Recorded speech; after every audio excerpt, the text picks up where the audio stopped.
Marhaba ya tulab. This is part 2 of our video on al-khabar al-muqaddam. If you have not seen part 1, go back and check it out.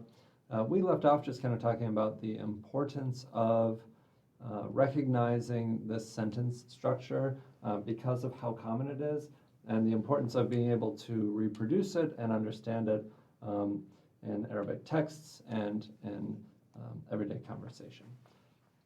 So, your book talks about a couple types of meaning that are used with these types of sentences. And those are possessive and existential meaning. So let's take a second just to go over what those actually mean. In the last video, we had the sentence, في المطبخ طاولة صغيرة. Now, that would be an example of existential meaning. Really, the sentence is saying that the small table exists and it places it in a physical space. And it exists where? In the kitchen. في المطبخ طاولة صغيرة. Says literally that existential meaning just to say that something exists. And this can also apply to more like abstract sentences. So this sentence, أمامي فرص كثيرة للسفر.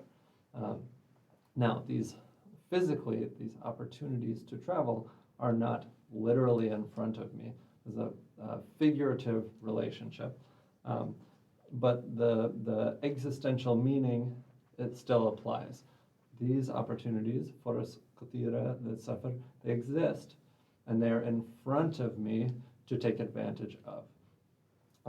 Now notice we're using both prepositions and adverbs to start these sentences with al-khabar al-muqaddam. When you're talking about place and time, you might use adverbs like amam, taht, fawq, qabl, ba'd, etc. And prepositions like fi, li, ala, min. Fi is, I think, the most common example that you'll see in the textbook. I think it's important to know these adverbs too when talking about subjects and physical space. Now, the third sentence here is describing what your book calls possessive meaning. So we have في هذا البيت ثلاثة طوابق. And literally translated, you might say, in this house are 3 floors. But really, what the sentence is saying is not only are there 3 floors in the house, but the house itself has 3 floors. And that's that possessive meaning that your book is talking about. So yeah, moving on from there, if we want to alter a sentence using al-khabar al-muqaddam, the process is pretty straightforward. Let's take an example. في مركز الطلاب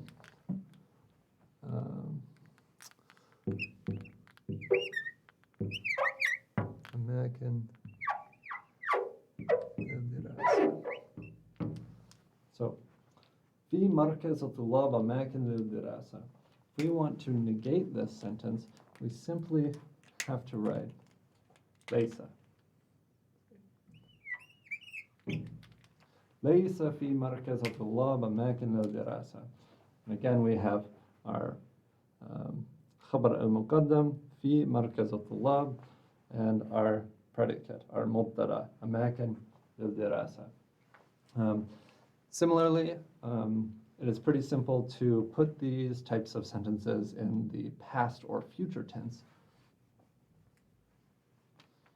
to write كان في مركز الطلاب أماكن للدراسة أو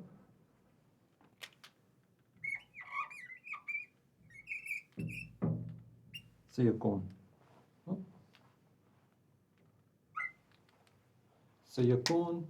في مركز الطلاب أماكن للدراسة. there will be places to study in the student center. So just to review, we have different meanings that are utilized in sentences using al-khabar al-muqaddam. We can say that things exist and place them in a physical space, or we can describe possessive meaning to say that the subject of our sentence has something else.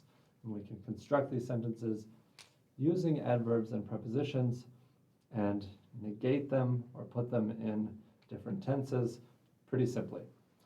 شكرا لاستماعكم ومع السلامة.